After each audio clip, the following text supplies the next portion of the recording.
Welcome to Science Facts, where every movie hides a secret. Every scene tells a deeper story. And every frame contains details most viewers never notice, from legendary blockbusters and mind-bending science fiction to dark thrillers, unforgettable horror, and hidden cinematic gems. We explore the facts, theories, Easter eggs, behind-the-scenes secrets, and untold stories that make movies truly unforgettable. This isn't just watching movies, this is discovering what lies beneath them. Subscribe to Science Facts and step beyond the screen. The Covenant. With the new squad now in place, the soldiers get back to their core mission, tracking down the workshops where the Taliban assemble improvised explosive devices. The next day finds the unit working through local streets until they reach a suspicious building at the end of the road. Ahmed recognizes the spot right away and tells Kinley they'll likely need backup to find what they're after, but Kinley won't budge. Eventually a thin, jittery man opens the door. He's clearly uneasy about the soldiers showing up, but he lets them in anyway. Instead of an explosives lab, though, they walk into a packed hookah lounge. Bodies slumped unconscious around the room, pipes and cushions scattered everywhere. Another dead end. Kinley sinks into a chair, worn down by yet another mission that led nowhere. A few days later, the unit heads deep into the desert on a tip that the Taliban might be building devices out there. Along the way, a second interpreter insists the main road is impassable because of recent flooding and pushes for a detour. Kinley agrees and the convoy changes course, but as they roll along the unfamiliar route, Ahmed grows visibly tense and warns Kinley that something's off. Kinley takes the warning seriously and halts the convoy. He sends two men up a nearby ridge to scout the terrain and has another soldier call in aerial surveillance. The ridge comes back clear and no sign of anyone waiting, but when Kinley turns around, he finds Ahmed already on top of the second interpreter, pistol jammed against the man's throat.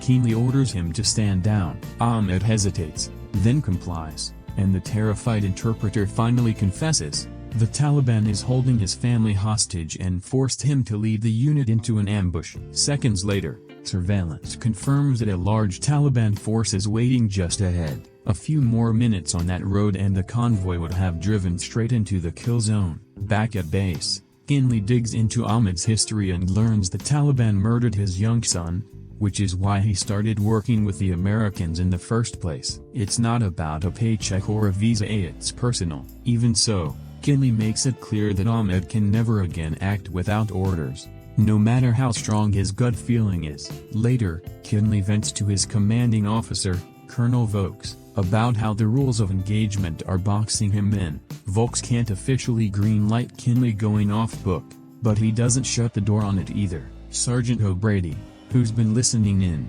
quietly slips Kinley a name to chase. That lead takes the team to a man they assume is Taliban, but he turns out to be a well-connected local drug dealer instead. Kinley expects Ahmed to translate the interrogation word for word, but Ahmed does his own thing, trying to talk the dealer into cooperating on his own terms. He tosses him a stack of cash to loosen him up. The dealer stays defiant and threatens to hunt down Ahmed's family and make him watch. Ahmed sizes him up, then throws down even more money without flinching. Kinley's furious. He hates watching Ahmed rewrite the rules of the interrogation and hand out cash without clearance, but Ahmed pushes forward anyway, and eventually the dealer cracks. He gives up 2 locations tied to the bomb-making operation, revealing that the Taliban isn't running one central factory but splitting production across multiple sites, each handling a different piece of the process before final assembly elsewhere. Acting on the intel, Kinley's unit heads into the desert and finally hits real evidence tying the site to the IDE network. Kinley radios it in, but reinforcements are still 15 minutes out.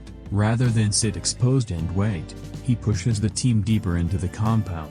Inside, they stumble on 3 men torturing an Afghan prisoner. They're too late to save him. Then more Taliban fighters flood in, and a brutal firefight breaks out.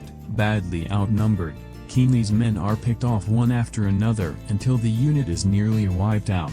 In the chaos, Kinley and Ahmed manage to steal a Taliban pickup and flee, with roughly a dozen fighters chasing them across the desert. American forces eventually reach the ruined site, but only in time to recover the dead. Meanwhile, Kinley and Ahmed keep driving until a tire blows, forcing them to ditch the truck and disappear into the rugged hills. With no working radio signal and Taliban fighters still on their trail, they're forced to spend a freezing night in the mountains, their pursuers under strict orders to bring them back alive or dead. At dawn, as Kinley wakes Ahmed to keep moving, their radio finally catches a signal but it's a warning that the enemy is nearby, not a rescue call. They pick up their pace toward base. In a valley, they take out 2 enemy fighters with knives to avoid gunfire, but later, on a hilltop, 2 Taliban scouts spot them, and a firefight breaks out that gives away their position to search parties across the mountains. With the enemy closing fast, Kinley and Ahmed duck into a house for cover. Kinley searches for another way out, but he's hit multiple times. A leg, side, shoulder and starts to fade. Ahmed comes out of cover, cuts down the attackers, and hauls the badly wounded sergeant into the bed of a stolen truck, hidden under a pile of rugs. Sticking to main roads to move faster, Ahmed runs into 3 stranded Taliban fighters who demand a ride. He has no choice but to take them along. A1 up front, 2 in back, mere inches from where Kinley lies hidden and silent despite the pain tearing through him. Ahmed poses as a merchant to sell the lie if the fighters find an American soldier back there. They're both dead. Once he finally offloads them, Ahmed pulls over somewhere safe to patch up Kinley's wounds as best he can, then keeps moving before the truck can be traced. At another village, Ahmed trades the truck for medicine, supplies, and a small wooden cart. Since the vehicle's no longer safe to use, the rest of the trip has to be made on foot, with Ahmed hauling Kinley over brutal terrain, steep trails, rocks catching the wheels, punishing heat that he tries to shield Kinley from within blankets without smothering him. Kinley drifts in and out of consciousness the whole way, occasionally surfacing before blood loss and exhaustion pull him back under. At night his pain spikes and Ahmed, unable to offer real medical care, stays close and keeps reassuring him they're getting closer to safety. The next day, after hours of climbing, Ahmed reaches a ridge where he can finally see the American base in the distance. At the first real sign that they might make it, he stops at a roadside stall for water, but Taliban trucks show up and the fighters start eyeing him with suspicion. One of them walks over to the cart and lifts the blankets, exposing Kinley underneath. Before anyone can raise an alarm, Ahmed draws his weapon and kills the men around him, though the fight leaves him barely able to stand. Moments later, American forces arrive and,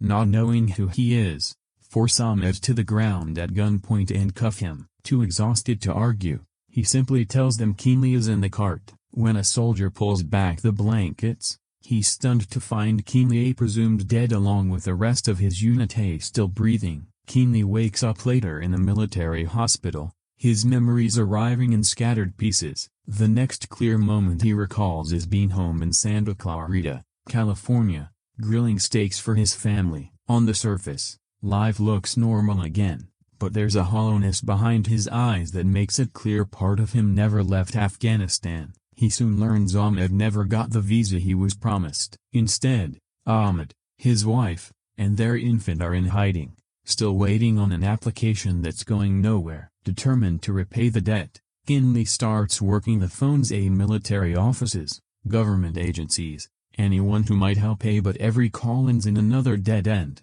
Transfers, hold music, and having to explain the whole situation from scratch each time. Nothing moves. His frustration curdles into exhaustion, and after one call that keeps him on hold for nearly 3 hours, he starts drinking. His family notices the shift in him and starts to worry. Officials tell him Ahmed can't get a visa until a full background check is complete, one that apparently includes vetting his 3-month-old baby, which makes no sense to Kinley at all. Late one night, alone in his office and still on hold, the line drops mid-call, and his anger finally boils over. Back in Afghanistan, Ahmed is hiding with his wife and baby when an informant calls to warn him the Taliban has found their location and tells him to run out the back immediately. Ahmed heads for the rear door but spots a man already waiting outside. His wife grabs their emergency bag while Ahmed positions himself behind the door, and when the intruder steps in,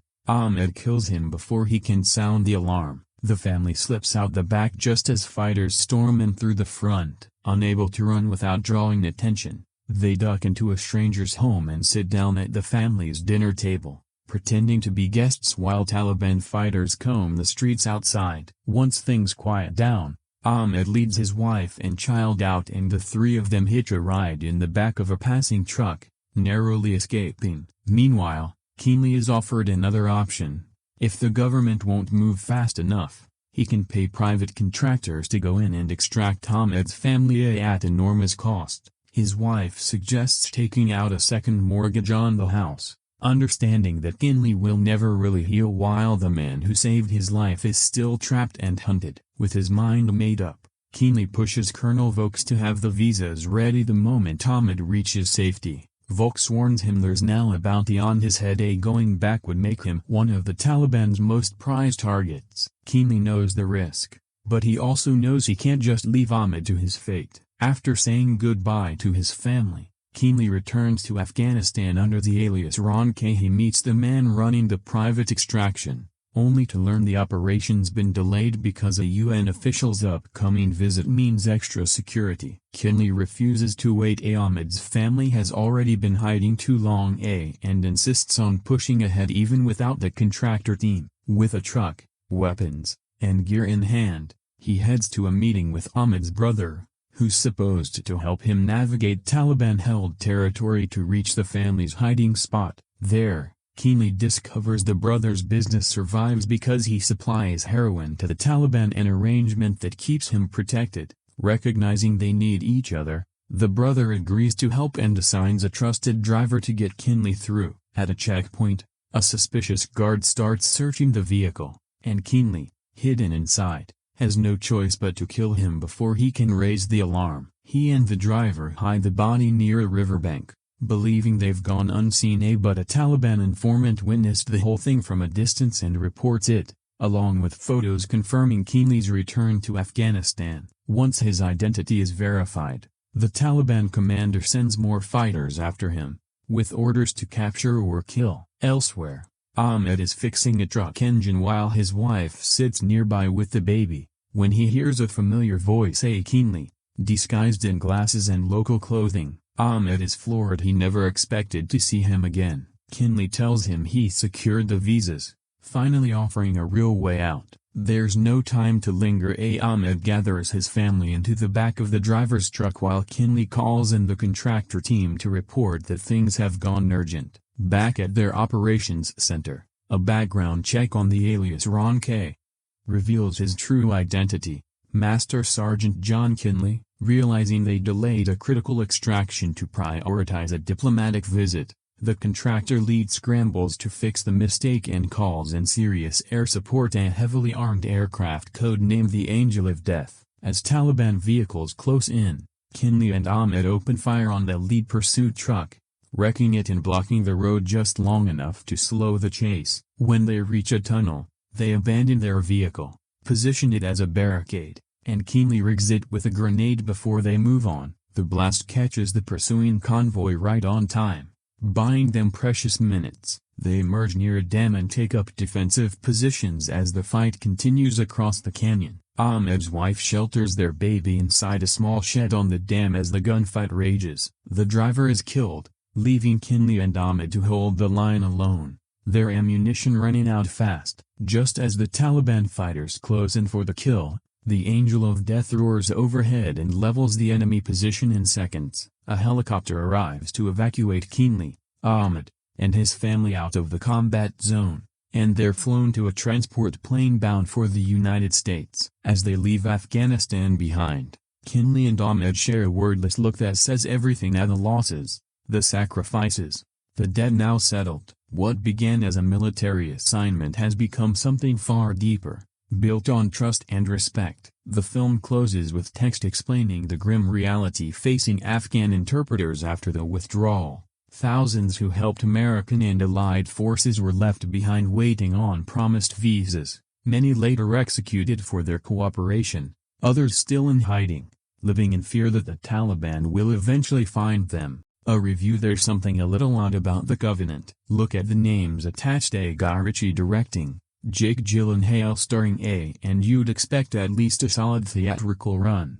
if not a blockbuster. That's not what happened. The film didn't even earn back half its production budget, which is strange given that this isn't some misfire audiences were right to avoid. It's a well-crafted, serious war thriller with recognizable talent, strong performances, and a story rooted in a genuine moral failure. And yet it came and went almost unnoticed. Some of that is probably subject fatigue. By the time this film landed, audiences had already sat through years of stories about Afghanistan, Iraq, and the broader war on terror. There's a real sense of exhaustion around the genre. People see soldiers and desert landscapes in a trailer and assume they already know the story. To be fair, The Covenant does look familiar on the surface. An American unit in hostile territory, roadside bombs, ambushes, danger lurking anywhere. It has all the usual pieces of a modern war film, but it's better than its trailers suggest. Some viewers have called it one of the best films ever made about the Afghanistan war, a bold claim,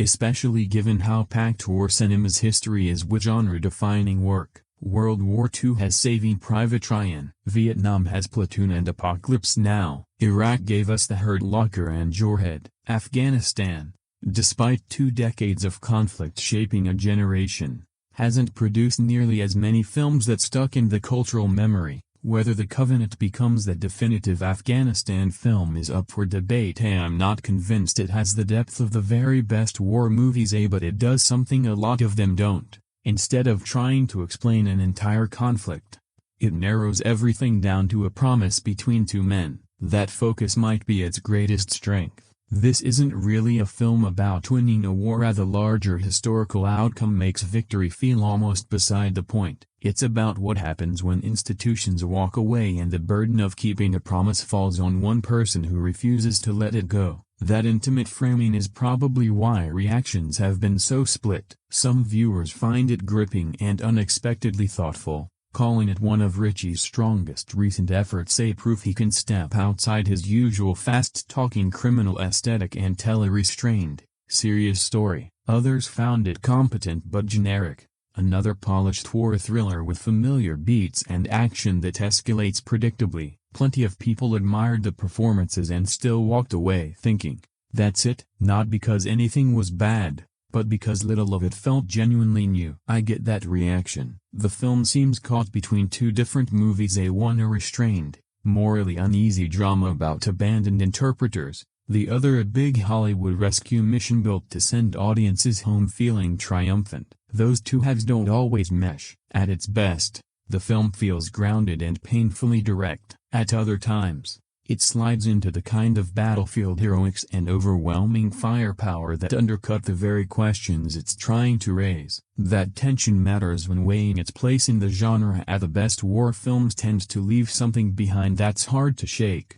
something that challenges how you see the conflict. The Covenant reaches for that, especially in how it handles the people who risked everything to help foreign troops and were then trapped by red tape or simply forgotten. But it also wants to entertain, a suspense, momentum, a satisfying payoff, and there's nothing wrong with that in principle. War films have always lived somewhere between reflection and spectacle. The question is whether the 2 reinforce each other here or compete for the same space. The answer is, a bit of both. Still, calling this film disposable would be unfair. It leans on familiar genre machinery, sure, but what's underneath isn't shallow at all. Thousands of real interpreters and local allies put themselves and their families in danger on the promise of protection. The film takes that political failure and turns it into something personal rather than preachy, which makes it accessible, if maybe a little less challenging than it could have been. You don't need any deep knowledge of military policy or Afghan history to grasp the core question. Someone saves your life, that person is later in danger, and everyone around you has an excuse to do nothing. What do you do? Simple question, not a simple answer. The box office failure may end up defining this film's legacy as the kind of movie people stumble on later through streaming, watch with low expectations, and then wonder why nobody talked about it more. Is it one of the greatest war films ever made? Probably a stretch. Is it the definitive Afghanistan film? Too early, and maybe too generous. to say. But it's far better than its commercial performance suggests, a tense, sincere, and made with more seriousness than a lot of people expected from Ritchie. Even in its more familiar stretches, it carries enough emotional weight to avoid feeling like just another forgettable action movie. Considering how quietly it vanished from theaters, that might be the biggest surprise of all. How the story unfolds. The film opens in familiar territory for a modern military thriller. The war in Afghanistan has dragged on for years, and Master Sergeant John Kinley is running a small unit hunting Taliban bomb-making operations. The danger never feels distant or theatrical. Its roadside checkpoints, unreliable tips, and soldiers scanning rooftops because one wrong assumption could be fatal. That reality hits early when Kinley loses several men, including his interpreter. In an explosion, he needs a replacement, which is how Ahmed enters the picture. Ahmed isn't introduced as the instantly loyal sidekick these films often hand their American lead. He's got his own instincts, his own way of doing things, and a habit of pushing past what Kinley expects from an interpreter. Questioning information, reading people before translating, sometimes overstepping what Kinley thinks his role should be. Naturally, Kinley isn't thrilled. Their early dynamic has real friction, which matters, because the film doesn't pretend trust just appears the moment they meet. Kinley sees Ahmed as hired help attached to the unit. Ahmed knows surviving in Afghanistan takes more than sticking to American military procedure. That tension gives the film's opening stretch its personality. Ahmed isn't just repeating words in another language. He's reading tone, catching lies, and picking up on social cues the soldiers can't. Sometimes he changes the shape of a conversation because he senses something Kinley doesn't,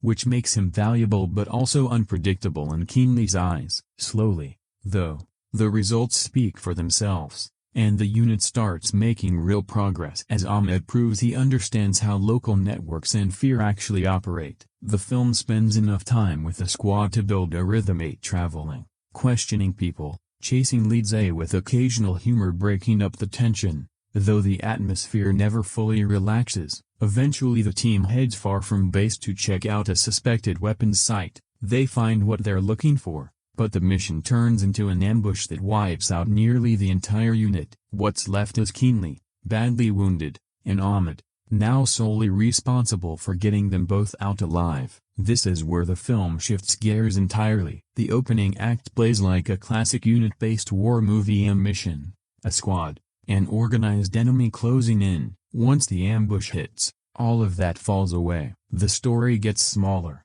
quieter, and much more physical. Ahmed has to move a barely conscious Kinley across miles of hostile terrain with almost no help. Roads are too dangerous, vehicles draw attention, and Taliban fighters are actively searching. Ahmed knows getting caught with an American soldier means certain death, so he drags Kinley over dirt and rock, through whatever cover he can find, sometimes with a makeshift cart, sometimes through sheer force of will. The film makes this journey feel exhausting rather than glamorous. Ahmed isn't winning flashy battles, he's surviving minute to minute, and that's arguably the film's most effective stretch, because it lets the story breathe without ever getting comfortable. There are long passages where dialogue barely matters. What matters is whether Ahmed can keep going and whether the men hunting them are gaining ground. Salim carries much of this section almost single-handedly, conveying fear, exhaustion, and grim determination through movement and expression rather than dialogue. He's physically carrying Kinley,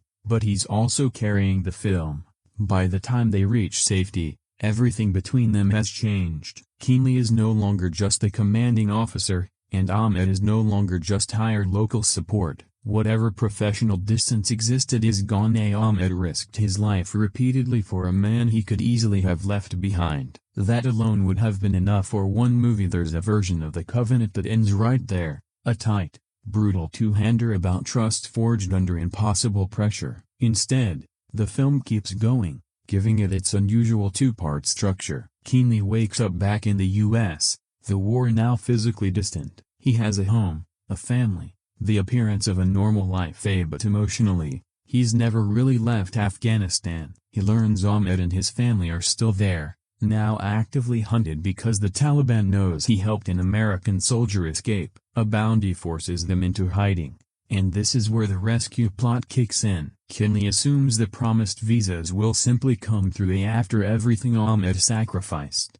This should be the easy part. It isn't. He spends his days calling offices, filing paperwork, and pushing for answers, only to run into the same wall of delays and hollow sympathy. The threat in this section isn't a man with a rifle on a mountain, it's a bureaucracy that keeps passing the buck. That shift slows the film's pace noticeably, where the first half runs on physical danger, the middle stretch runs on frustration and Kinley's growing inability to function normally while Ahmed remains trapped. Still, the slower section has a purpose. Kinley's decision to go back isn't driven by nostalgia for combat day, it's driven by the unbearable weight of doing nothing. He can't accept that the man who saved his life is being abandoned by the very country Ahmed risked everything to help.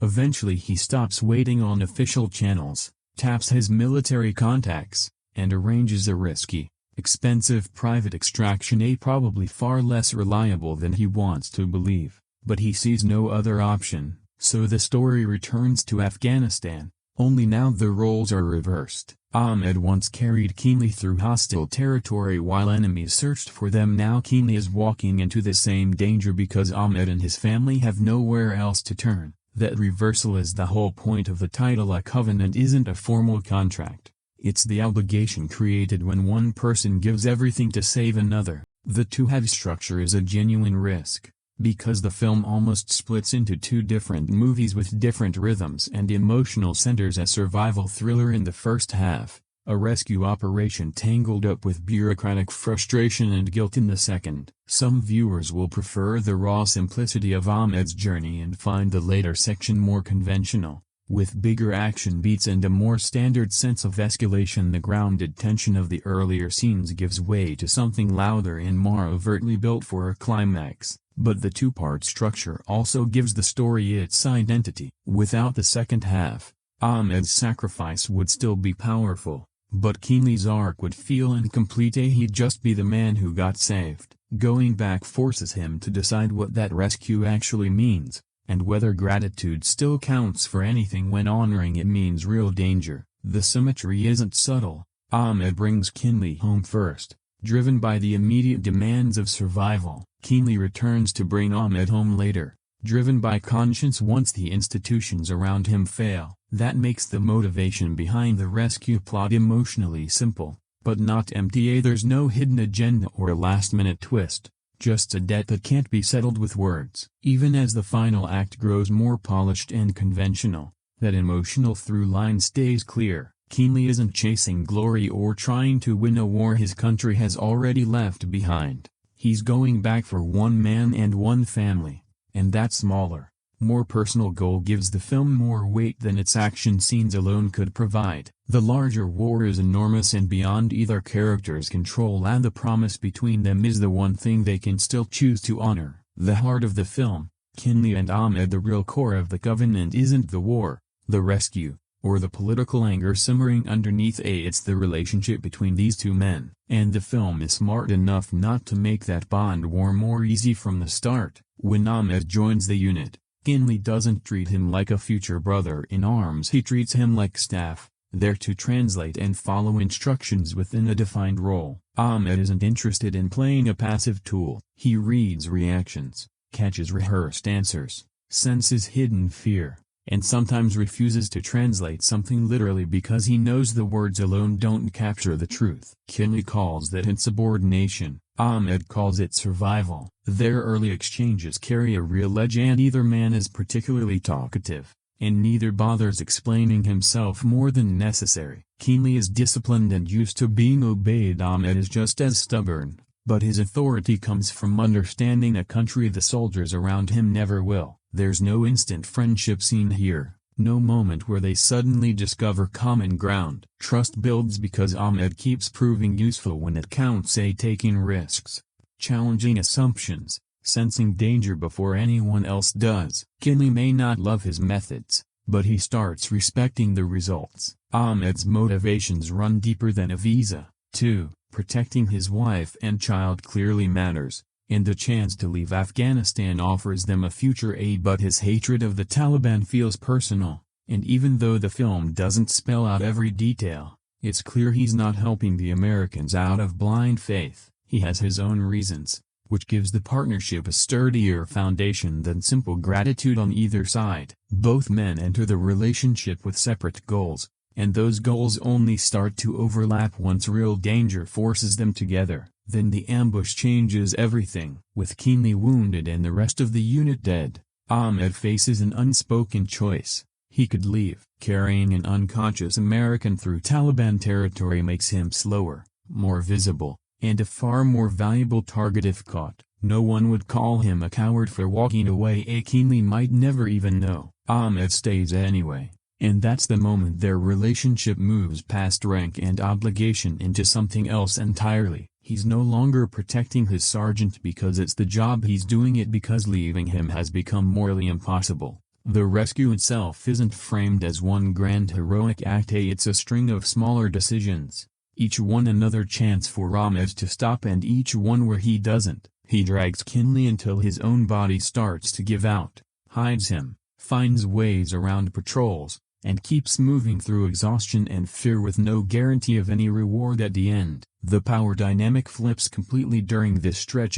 Kinley, who started out giving the orders, is now entirely dependent on Ahmed. Rank and nationality mean nothing. His survival rests in the hands of someone he once treated as support staff. Ahmed is carrying him physically, but he's also carrying the film. For a long stretch there's no squad dynamic, barely any dialogue, and Salim has to sell Ahmed's resolve through movement and exhaustion alone. He does. By the time Kinley reaches safety, the audience understands exactly what Ahmed sacrificed to get him there, and Kinley's fragmented memory of the ordeal only deepens the debt. He knows he survived because of Ahmed, but the details come back to him only in flashes and sensations, less like a clean heroic memory and more like something lodged in his mind that won't settle. Back home, surrounded by ordinary comforts, none of it feels fully real to him. Ahmed is still there in every quiet moment, even though he's not physically present, hiding with his family while Kinley stands at his own backyard grill. That imbalance eats at Kinley. It's not simple gratitude, it's closer to survivor's guilt tangled up with shame. He was part of the military that promised protection. He benefited from Ahmed's loyalty, and then the system carried him home and quietly forgot the other man existed. His anger during the bureaucratic phone calls comes straight from that contradiction. To him this isn't paperwork. It's a life debt, made literal by the fact that without Ahmed, he'd be dead. Every safe day at home is a day made possible by someone now being hunted for it. So Kinley's return to Afghanistan isn't some sudden burst of generosity, it's the refusal to accept a version of himself that would let the debt go unpaid. That's what sets this relationship apart from the usual war movie bond. Kinley and Ahmed aren't especially expressive with each other. There are no big speeches about brotherhood. Their connection comes through action, irritation, and silence. Moments where one man simply chooses not to leave the other. Ahmed's sacrifice comes first, with no guarantee of anything in return. Kinley's comes only after the institutions around him fail, and he has the luxury of time to talk himself out of it. A family, a normal life, every reasonable excuse to stay home. That he goes anyway, knowing exactly what he's risking, is what makes his half of the arc distinct. Their roles keep shifting throughout. Kinley starts with the authority, Ahmed with the local knowledge during the survival trek.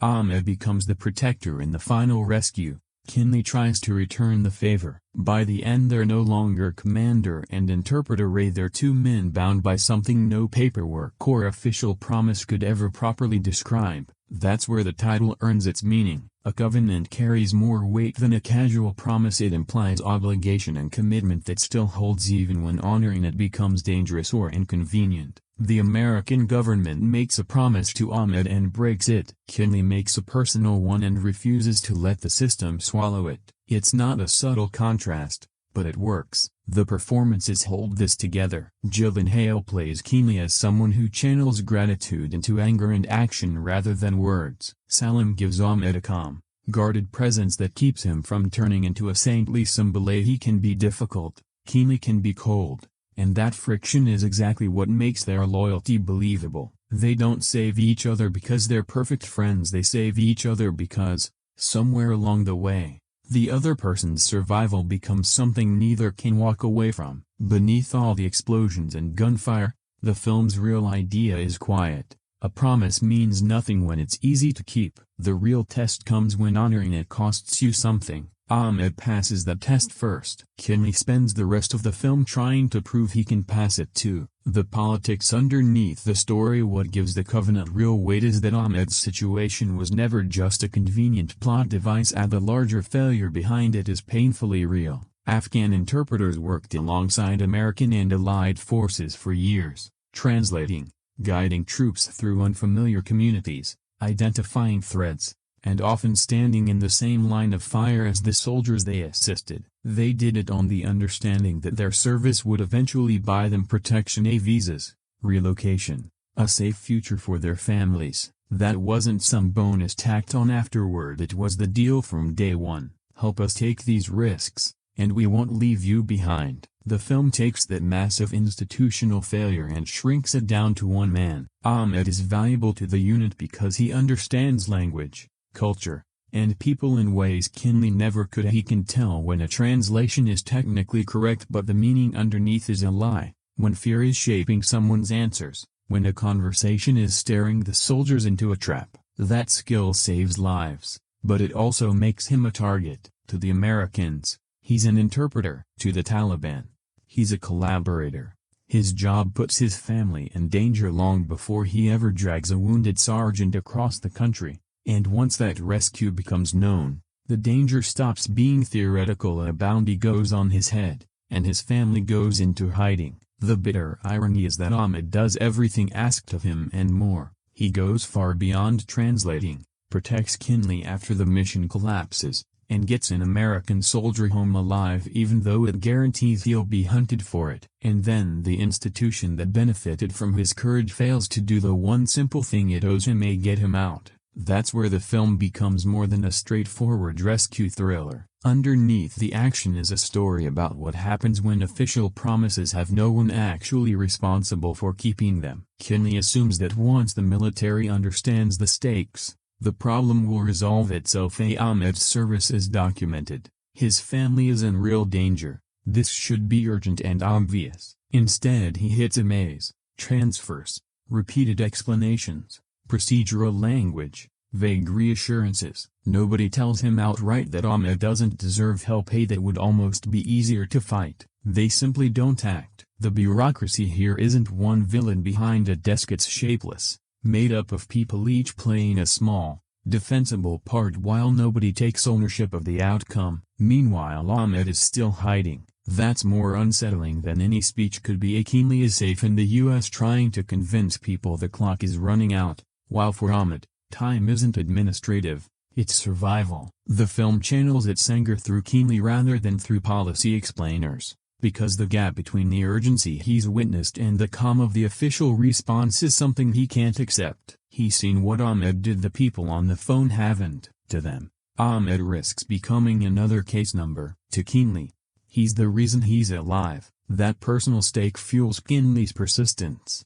But it also exposes the deeper injustice. Ahmed shouldn't need one angry, well-connected soldier fighting on his behalf to receive what was already promised to him. His safety shouldn't hinge on whether someone influential enough decides to make phone calls. That's the failure at the center of the film, a system that makes a collective promise and then leaves individuals to make it real through sheer persistence. It's also why the story avoids feeling like a clean, flag-waving narrative. There are moments of real American courage on display. Kinley's men take real risks, and Kinley himself returns to Afghanistan despite having every reason to stay home. But the film doesn't let individual bravery paper over institutional failure. The soldiers mean well, the system still breaks its word.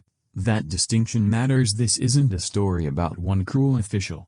It's about a system capable of using someone's service without being equally capable of protecting them afterward. The Afghanistan withdrawal looms over the whole story. After 2 decades, the country returned to Taliban control fast, and the people who'd openly worked with foreign forces were left to face the consequences. The film doesn't try to explain the full history that would overwhelm it, and instead asks a smaller, sharper question. What happens to the people who trusted you? That's where it's most effective politically, because it never lets Ahmed become a mere statistic, even though his story clearly points toward the much larger number of interpreters who faced the same danger. Statistics are easy to acknowledge and forget. Ahmed is harder to dismiss, because by the time his visa problem takes center stage, the audience has already watched him earn what was promised: his judgment saving the unit, his friction with Kinley, his refusal to abandon a dying man. The film also treats him,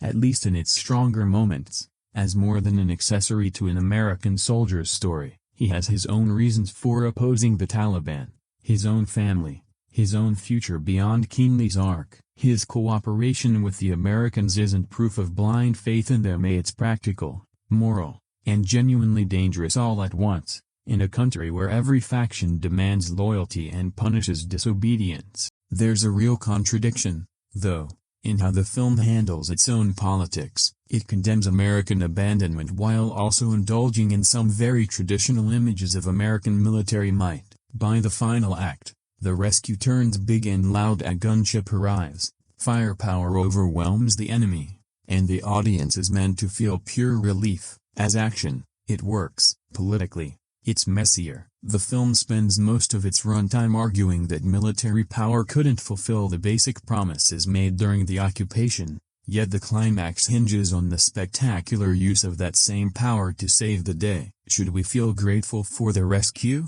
Probably. Should we also feel a little uneasy about the scale of destruction required to pull it off? Maybe. The film never quite resolves that tension. Visually, the gunship is salvation. Politically, it's the same military apparatus that couldn't keep its word without Kinley forcing the issue personally. Craft, performances, sound, and score. It's also worth noting why Salim tends to leave a stronger impression than Gyllenhaal in this film, not because Gyllenhaal is weak, but because Ahmed simply gets the more demanding physical and emotional arc during the film's strongest stretch. Kinley spends much of that section unconscious or badly wounded, while Ahmed has to make every decision and absorb every consequence. Salim is quite literally carrying the film while Ahmed carries Kinley. By the time the story shifts back to America, he's already earned the audience's full investment. We worry about him even off-screen, because his performance makes Ahmed's courage and vulnerability feel specific rather than symbolic. That matters, because the back half risks turning Ahmed into an objective as a person Kinley needs to rescue rather than a fully realized character. Salim's earlier work prevents that from happening. We already know exactly what's at stake for him beyond Kinley's guilt. The chemistry between the two actors is built on tension rather than warmth. This isn't a buddy movie with easy banter. Even once trust develops, the relationship stays guarded, which fits both characters. Kinley isn't emotionally expressive, and Ahmed is careful about what he reveals. Their bond shows up in how they gradually start relying on one another, and it's most convincing in the smaller scenes. A disagreement mid-interrogation, Ahmed reading a room differently than expected, long silent stretches of moving through hostile territory. Had the film rushed their relationship, Ahmed's later sacrifice would have felt like a screenwriting obligation. Instead, it plays like the natural extreme of respect that's been quietly building the whole time. The violence throughout has a real sense of weight to it. Plenty of gunfire and explosions,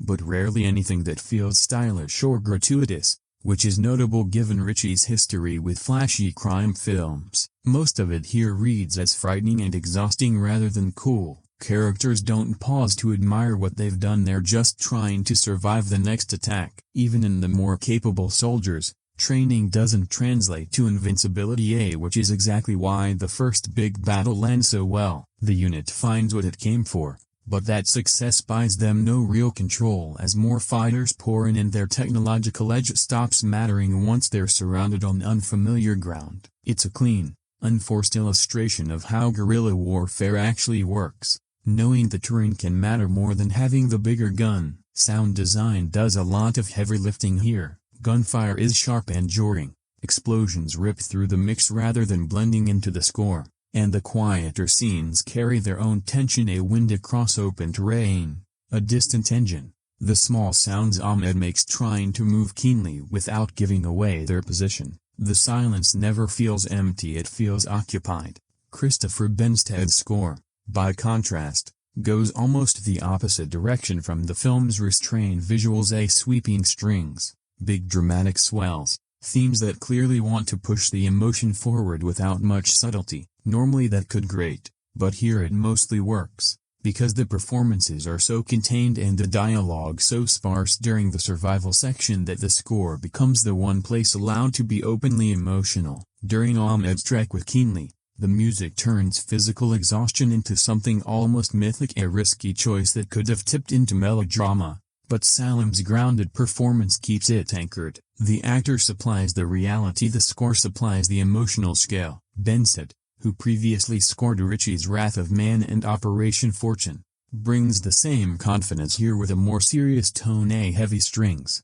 low ominous tones, themes that swell under the action. Some viewers might find the recurring foreboding strings a bit much. The film does like to announce danger before it arrives, but the score keeps momentum alive during the quieter stretches, and it goes into overdrive in the final 15 minutes, when the story shifts from the intimate tension of the survival arc into a much bigger, near-operatic action climax. This is also where the realism starts to slip. The final confrontation is technically well made, energetic, coherent, built around a clear goal, but it doesn't quite feel like the same movie anymore. Earlier, even a handful of armed men pose a real threat, and survival comes down to caution, local knowledge, and luck. Later, the action shifts into more familiar Hollywood territory. The heroes get more effective, the enemy count climbs, the explosions get bigger, the slow motion more pronounced, all set against the visually striking backdrop of a dam. Then the gunship arrives and tips the whole balance, a satisfying rescue in the most basic sense. The characters we've been rooting for are surrounded, help arrives, and overwhelming firepower clears the threat. It's the kind of moment audiences cheer for, but it's also uncomfortable if you think about what the rest of the film has been saying. The story spends 2 hours criticizing the system for using Afghan allies and then failing to protect them, only for its climax to hinge on the sheer spectacle of American military power. The sequence works better as entertainment than as a continuation of the film's earlier honesty, which is part of why some viewers reach for comparisons to Rambo or a video game shootout. The issue isn't that action films aren't allowed to be exciting, it's that the vulnerability the first half worked so hard to establish gets partly abandoned once superior firepower shows up right on cue. That won't bother every viewer, as some will see the final battle as an earned payoff after everything Kinley and Ahmed endure. Others will feel the Hollywood ending softens raw, more interesting film underneath. Both reactions are fair. The staging itself stays professional throughout, even when it stretches believability. It never loses clarity. Ritchie clearly knows how to build a set piece, and the escalation here is well constructed. The rescue starts controlled, complications pile up, the Taliban pressure mounts, and escape starts to look impossible before the tension finally releases through overwhelming force. Structurally it holds together. Emotionally, it lands for a lot of people. Realistically, it's a step down from the survival section that precedes it. That unevenness shows up in the violence too. For most of the runtime, violence has real consequence. Wounds slow people down.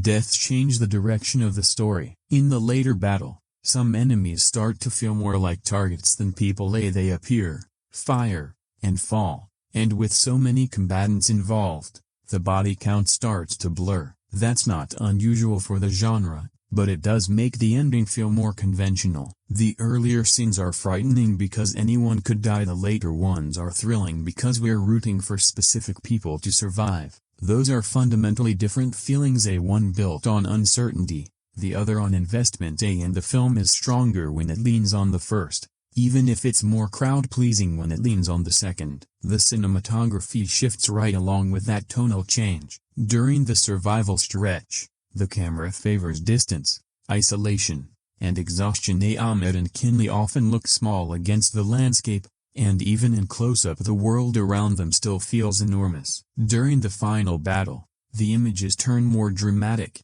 with the dam giving the action height and scale, gunfire cutting across wide open spaces, and explosions framed for maximum visual impact. It's well executed, just less distinctive. The rugged Spanish locations used for the middle section bring something the final set piece can't quite replace, a sense that the land itself is working against these characters. The terrain isn't malicious, but it's indifferent. It doesn't care about Ahmed's courage or whether Kinley deserves to live or whether the American promises were ever sincere. It's simply unforgiving, and that indifference gives the survival story real credibility, even as the plot around it eventually turns more polished. The production design backs up that same grounded feeling. Military bases look functional rather than glamorous, gear looks worn and used, vehicles are dusty, and interiors are cluttered with practical objects rather than staged for visual polish.